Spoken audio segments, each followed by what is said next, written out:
ذکرێکی دیکە گەنجینەیەکی بەهەشتە.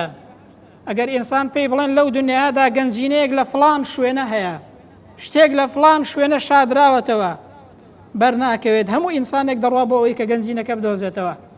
ئێوە تا گەنجینەیەکی بەهەشت پێغەمبەر صلی الله عليه وسلم هەواڵمان پێدەدات، ئێمە لێی بێ ئاگاین. عەبدوڵڵای کوڕی قەیس بۆمان دەگەڕێتەوە، دەفەرمێ پێغەمبەر فەرمووی صلی الله عليه وسلم: ئەلا ئەدلک عەلا کەنز من کنوز الجەنە. ئەی عەبدوڵڵا پێت بڵێم گەنجینەیەک لە گەنجینەکانی بەهەشت چییە؟ قلت بەلا یا رسول الله صلی الله عليه وسلم. فەرمووی بەڵێ ئەی پێغەمبەری خوای، ئێمەش دەڵێن ئەی پێغەمبەری خوای با بیزانین بزانین ئەو گەنجینەیە چییە کە گەنجینەی بەهەشتە؟ پێغەمبەر فەرمووی صلی الله عليه وسلم: قل لا حول ولا قوة إلا بالله. ئەو زیکرێ بڵێ هیچ هێز و قووەت و هێزێک نییە ئیلای خوای پەروەردگارە، هیچ دەسەڵاتێک نییە بەسەر دەسەڵاتی خوای پەروەردگاردا زاڵ بێت.